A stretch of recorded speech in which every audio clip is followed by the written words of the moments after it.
Well, hello everybody. Welcome back to G-Bear's Off-Grid Ways, Homestead in the Desert. And today's episode, we're going to address the question by Zeke Thomas, who wants to know about some of the dimensions of building one of these pest-resistant garden houses.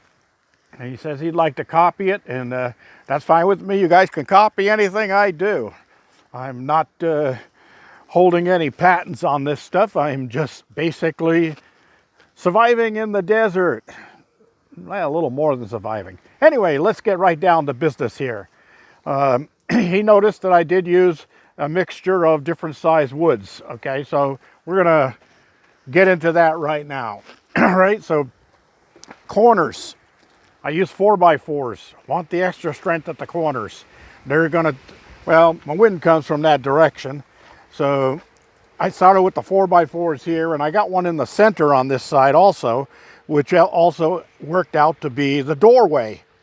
So the wind blows and actually keeps the door closed. It doesn't want to blow it open.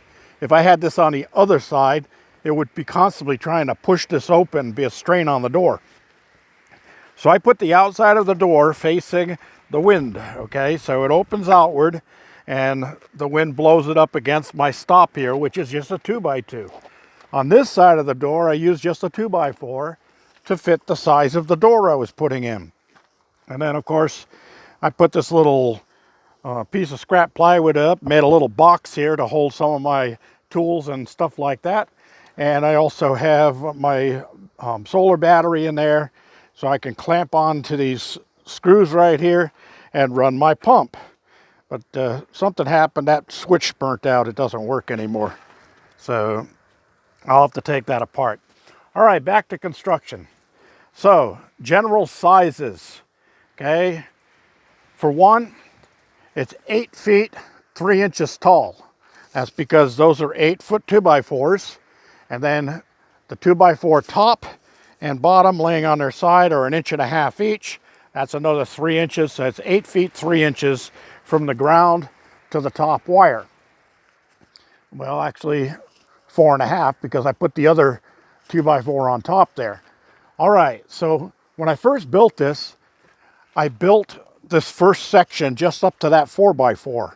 And I used 4x4s in the corners of the 4 units. And I had a small garden here I got started with, but I really wanted a bigger garden area. So he asked if there was anything that I would do differently. Yeah, I would have gone 3 times this length.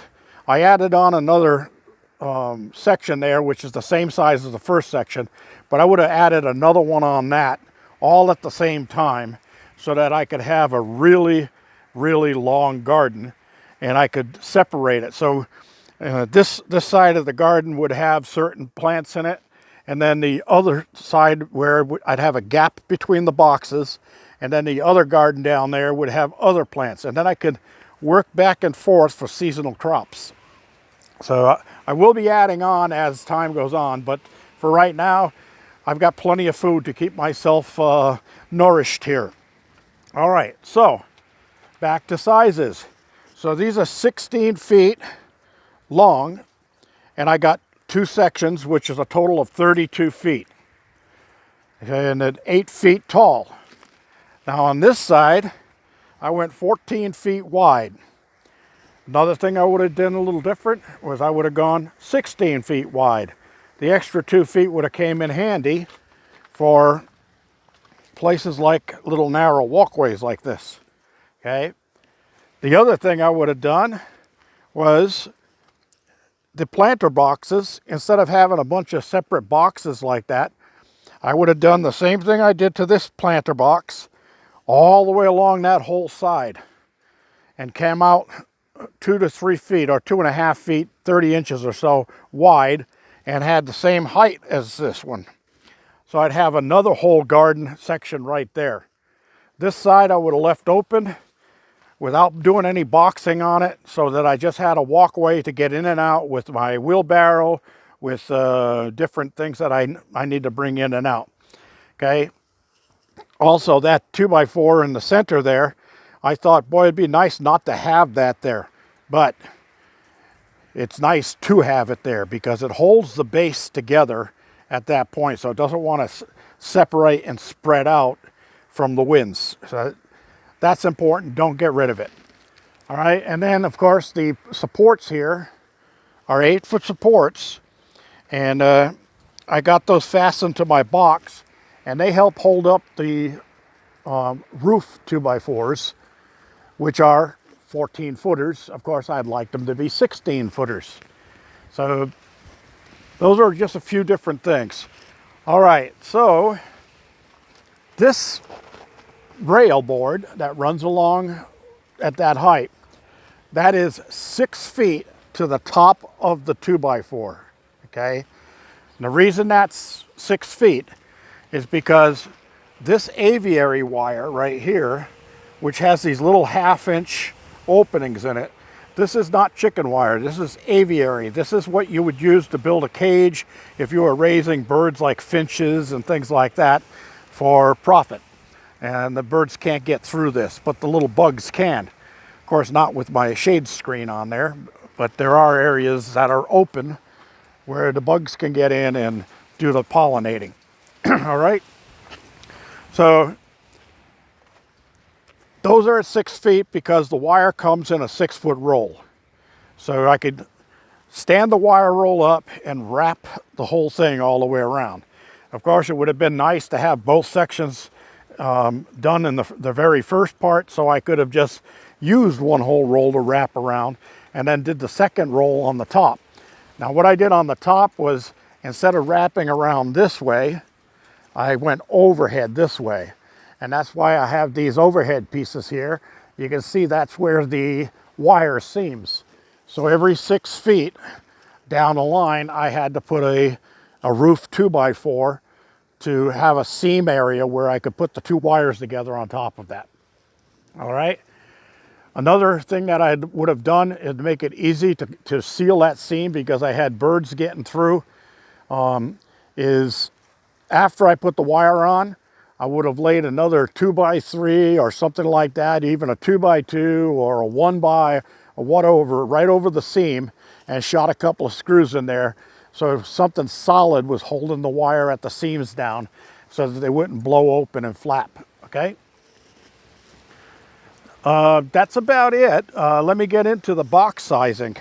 Okay, so I use a 2x12 on the bottom and a 2x8 on the top, and I started with 12 foot long. I doubled that and I made it, this whole box, 24 feet long, and it's 6 feet wide on the insides of those, not to the outsides. So 6 feet inside here. That's not particularly important for the width size. It's just that for this size garden house, that worked out great for the walkways on the sides. Of course, this little self-watering garden area here, this is my gutter garden. It's got pipe underneath there. The 3-inch pipe I use for my first flush system is underground here with tees, and I cut the tees off so that grow baskets from these containers go down inside that, and they're tied into this tote, and then they self-water down through a hose there, and then I have a float valve in the end of the pipe, so when it needs water, it fills the gutter up underneath there, and once it's full, the float valve shuts it off. The plants drink what they need. When it gets low, the float valve opens up, lets more water in, so I don't have to come out and water these plants all the time. And my little cherry tomato plant's already got a little baby cherry on it, so everything grows nice out here, as you can see, nice and green and flourished. And the shade cloths, okay? I bought those shade cloths at Harbor Freight Tools, and they're 16 by 20 feet. Those seem to work out the best for me, because that's 2 foot, that's 2 foot, that's 14 foot. So that's 18 total feet. Well, that gives me a little overlap on both sides so that I could overlap them. And then on the bottom ones here, I use the 8 by 16s, and I put them this direction. Okay. So that I wrapped it all the way up to the 6-footer. There was six by somethings. 6, 12. Yeah, 6 by something. I didn't measure that. Sorry, Zeke. Anyway, if that's important, let me know and I'll get a measurement on that after I'm done shooting the video. Okay, so the ones on the top I wrapped across over the same way as I did the wire, because I was able to carry the roll the stuff up in a roll, carry it up there, and then throw the roll over the other end and anchor it down on this side, then go and anchor it on the other side on a non-windy day. You don't want to be chasing these things across the desert on a windy day. All right, so I cut down most of the hot sun. This is a 60% shade cloth. I cut down most of the hot sun, and the plants thrived like crazy as soon as I did that. I was having problems with my trees, my shade trees here drying out. This tree was drying out. That tree was drying out. My plants were getting burnt by the sun. And since I covered it all, everything's been flourishing. Really doing a good job. I got bell peppers, waiting for those to turn red because they are red bells. And my overhead sprinkler system, of course, I put these extra boards in here because I have grapevines that I planted. There's one going up on that side. That's the green grape, if I'm not mistaken. And this is the purple grape on this side. Yep. So the little purple grape it's still alive. It's just not growing. I think that tomato plant might be hogging some of its growth area. But I wanted to grow the green seedless on that side and the purple seedless on this side. And then I'd have another shade cloth covering that part of the garden. Another thing is I built this side with a lower section. I only used the 2x12 on the bottom. And I had this piece of 2x8 left over. I cut it in half, put half there and half here. But if I was going to do it all over again, I would have gone with the 2x12 and the 2x10 the whole way around. And as you notice, the soil has settled. I used the Kellogg's garden soil in here, and it has settled about half the distance of what I originally had it. So your first year of growing, get your use out of the soil, and then the second year, after you clean everything out of there, remember, you're going to be building this back up again with more soil. But yeah, this little shallow area here, I mean, it did its part, but it would have been nicer to have the deeper soil so I could get more root growth out of it. All right.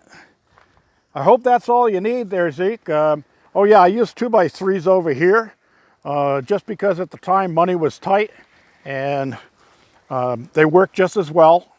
I still use 8-foot 2x3s.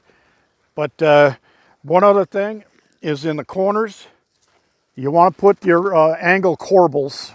And I use scrap wood pieces that were cut left over.